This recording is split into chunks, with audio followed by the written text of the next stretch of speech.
F-15 विमान को ईरानी air defence system ने मार गिराया। तो ये बड़ा दावा ईरान की तरफ से किया जा रहा है। ईरान पीछे हटने को तैयार नहीं है। एक के बाद एक मिसाइलें दागी जा रही हैं ईरान की तरफ से भी, और पूरे इजराइल को एक तरह से दहला दिया गया ईरान की तरफ से।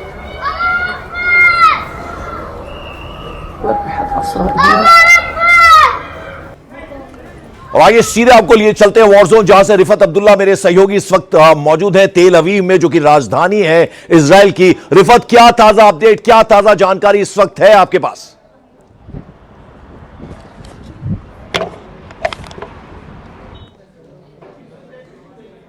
रिफत से हम बात करने की कोशिश करेंगे। तो आपको बता दें, अभी नया दावा किया है ईरान की तरफ से, यह दावा किया गया है कि उसने अमेरिकी लड़ाकू विमान F-15 को मार गिराया। यानी जो डिफेंस सिस्टम है ईरान का, उसने अमेरिकी लड़ाकू विमान F-15 को मार गिराया, जो बात कही जा रही है। और इस रिपोर्ट में कहा जा रहा है कि दक्षिण पश्चिम ईरान के ऊपर एक अमेरिकी F-15 विमान जो था उसको मार गिराया गया है। तो तस्वीरें भी हम आपको दिखा रहे हैं। तो दोनों तरफ से लगातार हमले जारी हैं। तो एक तरफ ईरान जो है मिसाइलें लगातार बरसा रहा है इजराइल के ऊपर, खासतौर पर राजधानी तेल अवीव को भी निशाना बनाया जा रहा है, और दूसरी तरफ इजराइल भी लगातार हमले कर रहा है। इस बीच जैसा हमने आपको बताया, बड़ा दावा किया गया ईरान की तरफ से कि उनके डिफेंस सिस्टम ने F-15 अमेरिकी विमान को मार गिराया है।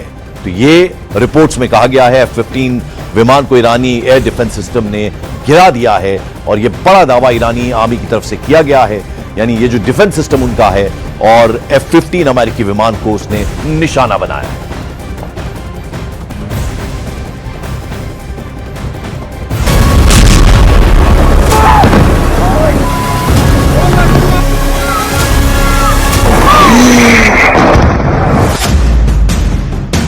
जो जंग अमेरिका और इजराइल के जॉइंट हमले से शुरू हुई,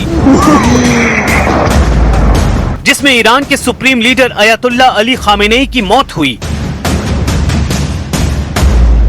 अब वो पूरे रीजन में भयानक आग की तरह फैल चुकी है। ये टकराव फिलहाल पूरी तरह हवाई ताकत और नौसैनिक शक्ति पर टिका हुआ है।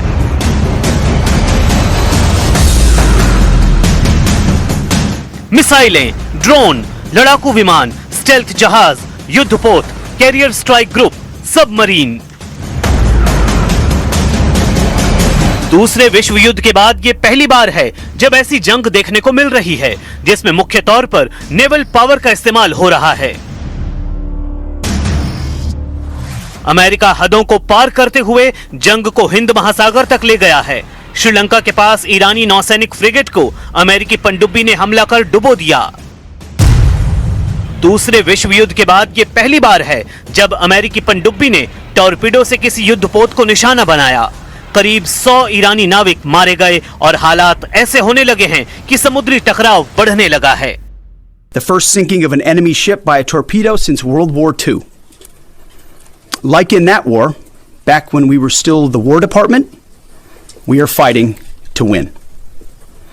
Also, yesterday. ऐसा नहीं है कि ईरान खामोश है। समुद्र में ईरान भी जबरदस्त हमलों को अंजाम दे रहा है और अमेरिकी युद्धपोत को निशाना बना रहा है। ईरान ने दावा किया है कि उसने मीडियम रेंज की बैलिस्टिक मिसाइल गद्र 380 और क्रूज मिसाइल तालेह का इस्तेमाल करते हुए हिंद महासागर में तेल भरवा रहे एक अमेरिकी युद्धपोत और टैंकर पर हमला करके नुकसान पहुंचाया है। इतना ही नहीं, एक और अमेरिकी शिप पर हमले के दावे किए गए हैं। हालांकि अमेरिका ने इसकी पुष्टि नहीं की है, लेकिन समंदर में ईरान आक्रामक है। ओमान से लेकर कुवैत तक ईरान की मिसाइलों से समंदर के रास्ते से गुजरने वाले टैंकरों को निशाना बनाया जा रहा है। तेहरान ने चेतावनी दी है कि हॉर्मुज स्ट्रेट से गुजरने वाला कोई भी जहाज आग के हवाले किया जा सकता है। इस धमकी से इस रास्ते से वैश्विक शिपिंग लगभग ठप हो गई है। समुद्री बीमा कंपनियां कवरेज वापस ले रही हैं और लगभग 150 टैंकर लंगर डाले खड़े हैं। यानी ईरान की धमकी और टैंकर को आग के हवाले करने के ट्रेलर के बाद किसी की हिम्मत नहीं हो रही कि वो लाल सागर से तेल लेकर निकल पाए। ये टकराव अब वैश्विक रूप ले रहा है। नीदरलैंड्स पूर्वी भूमध्य सागर में युद्धपोत भेज रहा है। ब्रिटेन ने साइप्रस में अपने बेस पर ड्रोन हमले के बाद HMS ड्रैगन को हथियारों से लैस किया है और हवाई सुरक्षा बढ़ाई। पूरे रीजन में कई देश तैयारी में हैं, क्योंकि आशंका है कि ये हवाई और समुद्री जंग और फैल सकती है।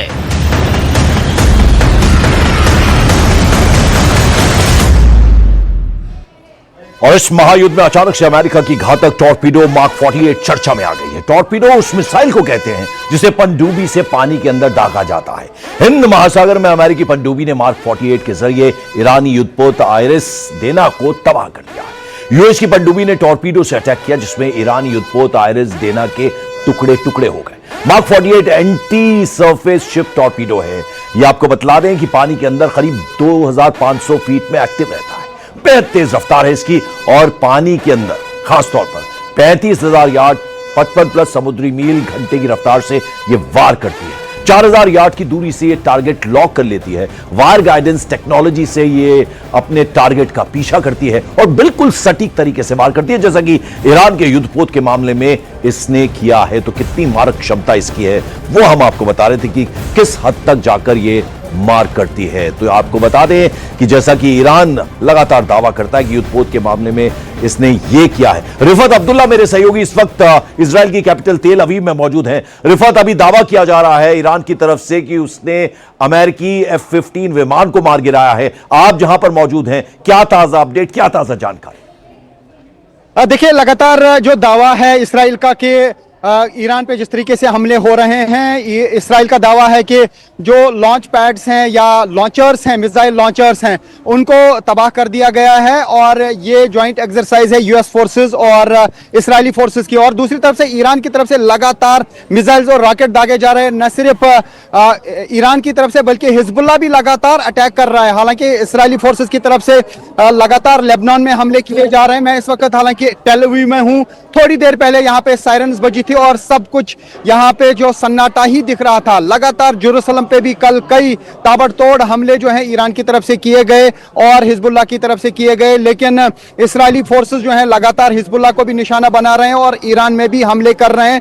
और इसराइल का दावा है कि जो इनके वार प्लेन्स हैं उन्होंने जो है ईरान में कोम और एक और जगह पे इफ्शान में भी हमले किए और वहां पर एक लॉन्चर जो था उसको तबाह करने का भी दावा किया गया है। लेकिन ईरान की तरफ से भी लगातार दावे किए जा रहे हैं कि यूएस फोर्सेस को जो है काफी नुकसान पहुंचा है उनके अटैक से। जी बिल्कुल। और रिफत, जरा समझना चाहेंगे इस वक्त नॉर्मल, अगर हम तेल अवीव की सिचुएशन की बात करें तो किस तरह की स्थिति यहां पे है? जो नॉर्मल लाइफ है वो कैसी नजर आ रही है? क्या कुछ चल रहा है इस वक्त? देखिए, नॉर्मल लाइफ तो बिल्कुल अफेक्टेड है। यहाँ पे जो ही सायरन बजती है 5-5 10-10 मिनट के बाद तो लोग जो हैं वो बंकरों में जाते हैं, यानी जो सेफ शेल्टर हैं, बॉम्ब शेल्टर हैं, वहां पे लोगों को जाना पड़ता है। पूरी लाइफ यहाँ पे डिस्टर्ब्ड है और कई जगहों पे नुकसान भी हुआ है। 12 लोगों की अभी तक ऑफिशियली मौत हुई है जो यहाँ पे इसराइली फोर्सेस ने कहा है और काफी सारे लोग जख्मी भी हुए हैं, प्रॉपर्टी को भी डैमेज हुआ है। और लगातार जिस तरीके से ईरान की तरफ से मिसाइल्स या रॉकेट्स दागे जा रहे हैं उससे यहाँ पे नुकसान जरूर हो रहा है, लेकिन काफी सारे रॉकेट्स और मिसाइल्स जो हैं उनको इंटरसेप्ट किया जाता है और खासतौर से जो ये आसमान में इंटरसेप्शन होता है उसमें भी धमाके हो जाते हैं और जो रॉकेट या मिसाइल का मलबा है वो भी गिर जाता है कई बिल्डिंगों पर। और यहाँ पे जानी नुकसान के थोड़ा कम चांसेस इसलिए रहते हैं क्योंकि यहाँ पे होम फ्रंट कमांड की जो सायरन आती है उसका लोग पालन करते हैं और फौरन वो अंडरग्राउंड बंकर्स में चले जाते हैं। जी बिल्कुल। और जरा यह भी समझना चाहेंगे रिफत आपसे कि अमूमन अब जो वॉर का स्टाइल है एकदम बदल गया है, यानी अब जो सिविलियन इलाके हैं, अब जिस तरह से मिसाइलों से युद्ध लड़ा जा रहा है तो वही पूरी तरह से इफेक्टेड रहते हैं। देखिए, अगर आप सवाल दोहराएंगे मैं पूरी तरह से सुन नहीं पाया। यहाँ तेज हवाएं चल रही हैं उस वजह से। जी बिल्कुल, मेरा सवाल यह था रिफत की जो अब सिविलियन एरियाज हैं वो भी अछूते नहीं रहे क्योंकि वॉर का एकदम स्टाइल बदला है। अब मिसाइलों से लगातार हमले हो रहे हैं तो वो भी बहुत ज्यादा प्रभावित हो रहे हैं ऐसे में।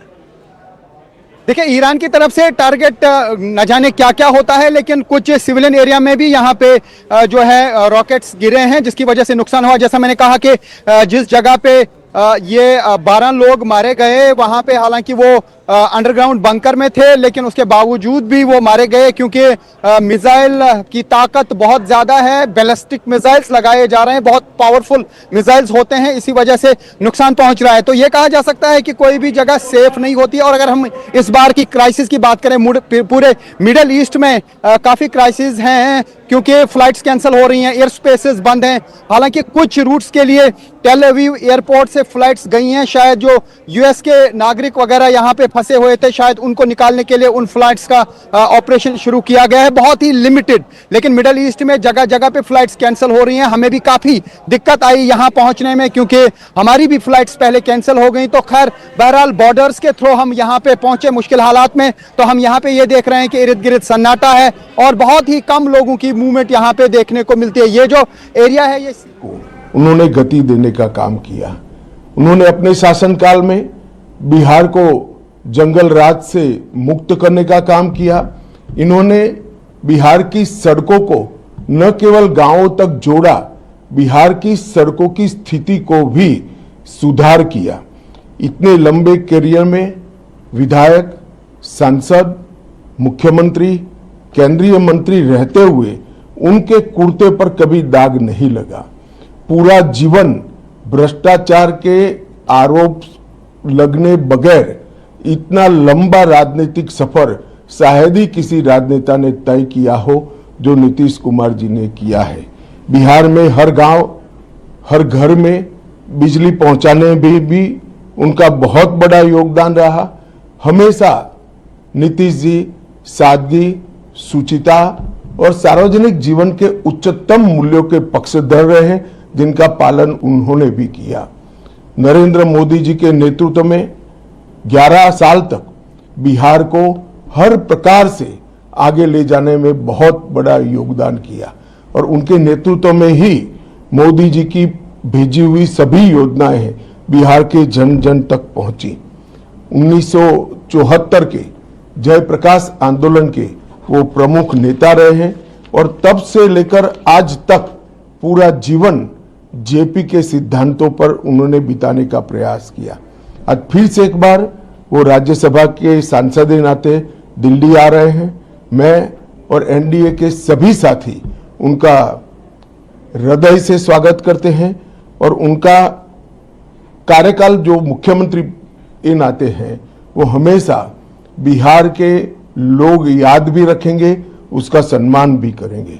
मैं फिर से एक बार नितिन नवीन जी और नीतीश कुमार जी का राज्यसभा में आने का स्वागत करता हूं। धन्यवाद।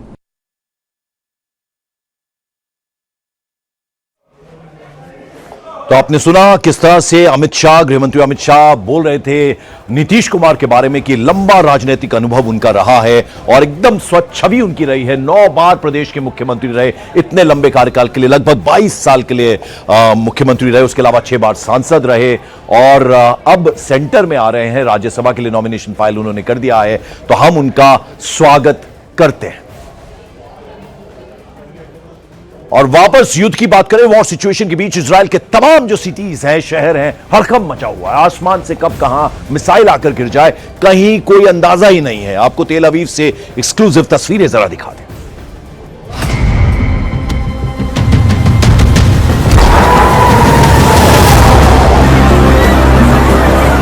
ईरान की तरफ से लगातार इसराइल पे हमले किए जा रहे हैं। अभी अभी जोरदार हमला हुआ और हम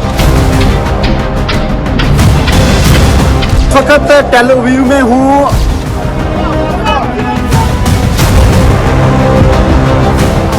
यूं ही हम यहां पे पहुंचे, बिल्कुल हमारे सामने ये धमाके हुए और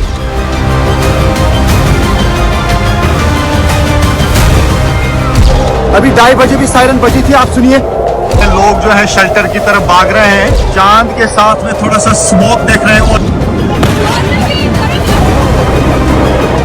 हमने देखा कि आसमान में धमाके हो रहे थे।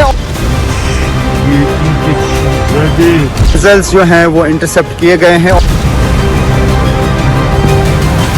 यहाँ लगातार जो है अलर्ट बढ़ता जा रहा है, तो सब सन्नाटा छाया रहा यहाँ पे। फकत टेल अवीव में हूँ, करीब 3 बजे हैं रात के अभी 2:30 बजे भी सायरन बजी थी, आप सुनिए। तो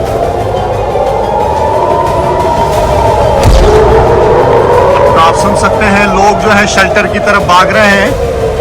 रात के 3 बजे हैं करीब इस वक्त टेल अवीव में, और सायरन्स लगातार बज रही हैं। उसका मतलब है कि ईरान की तरफ से मिसाइल अटैक लॉन्च किया गया है। आप देख सकते हैं किस तरीके से यहाँ पे अभी एक मिसाइल जो है ईरान की तरफ से लॉन्च किया गया, और ये आसमान में उसके निशान है, इंटरसेप्ट किया गया इन मिसाइल्स को, और जोरदार धमाके हो रहे हैं, लगातार जोरदार धमाके हो रहे हैं। उसका मतलब है कि आसमान में इंटरसेप्ट किया जा रहा है। ईरान की तरफ से लगातार इसराइल पे हमले किए जा रहे हैं। अभी जोरदार हमला हुआ और हमने देखा कि आसमान में धमाके हो रहे थे और वहां धमाकों के निशान साफ दिख रहे थे। इस पूरे रोड को बंद कर दिया गया अभी, और यहाँ पे आप देख सकते हैं किस तरीके का अफरा तफरी का माहौल है। पहले सायरन बजी, उसके बाद जोरदार धमाके हुए, और तो आप सुन सकते हैं कि किस तरीके की अफरा तफरी यहाँ पे मची है। हालांकि यहाँ पर प्यूरिम का दिन है, यहाँ पे फेस्टिवल है जीव्स का, लेकिन सायरन्स बजते ही यहाँ पे अफरा तफरी मच गई। हर कोई जो है वो सेफ शेल्टर की तरफ जा रहा है। सुन सकते हैं आप आवाज।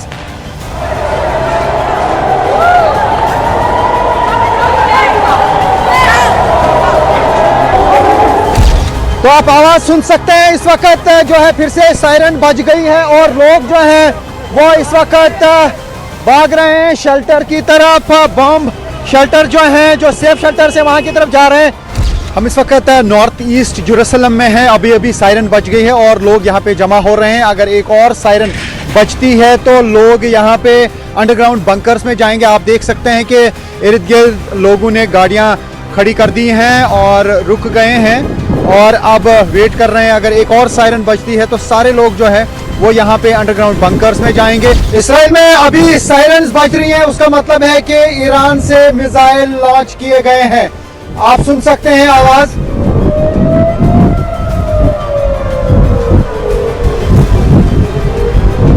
तो मैं इस वक्त टेल अवीव में हूं और हर साइड से सायरन्स बज रही हैं और लोग अंदर शेल्टर की तरफ जा रहे हैं, और मैं भी अब शेल्टर की तरफ जाने की कोशिश करूंगा, क्योंकि ऐसा लगता है कि अभी भी यहाँ पे जो है ये सिलसिला नहीं रुक रहा है। लगातार कोशिश की जा रही है ईरान की तरफ से। और आइए आपको एक बार फिर वॉर जोन लिए चलते हैं, जहां मेरे सहयोगी रिफत अब्दुल्ला पल पल का अपडेट हमें दे रहे हैं। रिफत, अब जरा समझना होगा आपसे कि अमेरिका साथ दे रहा है इजराइल का पूरी तरह से। यदि अमेरिका का साथ ना होता तो मुश्किल में था इजराइल भी, ये तो बात तय है। देखिए, आपने अहम सवाल पूछा। जब मैं जून में यहाँ पे था तो मैंने देखा कि यहाँ पे मुश्किल इसराइल के लिए तब हो रही थी जब लगातार ईरान की तरफ से अटैक किए जा रहे थे। 12 दिन तक वो युद्ध चला और इसराइल और यूएस ने चाहा कि सीज फायर हो। हालांकि वो सीज फायर मैं समझता हूं कि ईरान के हक में नहीं था, बल्कि उससे इसराइल और यूएस को फायदा इस गर्ज से मिला क्योंकि यूएस ने पूरी तरीके से मिडिल ईस्ट में तैयारी की, यानी जंग के लिए पूरी फील्डिंग की, अपने एयरक्राफ्ट भेजे, अपने कैरियर्स भेजे, और अब तकरीबन 8 महीने के बाद एक जोरदार अटैक लॉन्च किया। यानी अगर वो युद्ध तब ज्यादा देर तक चलता तो शायद इसराइल को बहुत नुकसान पहुंच सकता था, क्योंकि इसराइल में आपने उस टाइम भी देखा कि हाइफा हो, जेरूसलम हो या फिर टेल अवीव हो, टहल रहा था धमाकों से। इन्हीं जगहों से मैं उस टाइम भी लाइव रिपोर्ट करता था और हर तरफ से तबाही हो रही थी। लेकिन जब सीज फायर हुआ, 8 महीने तक लगातार यूएस फोर्सेस ने अपनी डिप्लॉयमेंट पूरे मिडिल ईस्ट में बढ़ाई। तकरीबन 45,000 सोल्जर्स जो है वो अपनी बेसिस पे खड़े किए, यानी जहां जहां पे भी मिडिल ईस्ट में यूएस फोर्सेस की मिलिट्री बेसिस हैं उनको मजबूत किया गया, और ये ईरान और इसराइल ने मिलके जंग की तैयारी की और ईरान पर बिलाकर हमला किया। और ठीक है रिफत, आप नजर बना रखिए, अपना बहुत ख्याल रखिए। फिलहाल आपका बहुत बहुत शुक्रिया। एक छोटा सा ब्रेक ले रहे हैं। युद्ध से जुड़ी तमाम खबरें हम आपको लगातार दिखाते रहेंगे।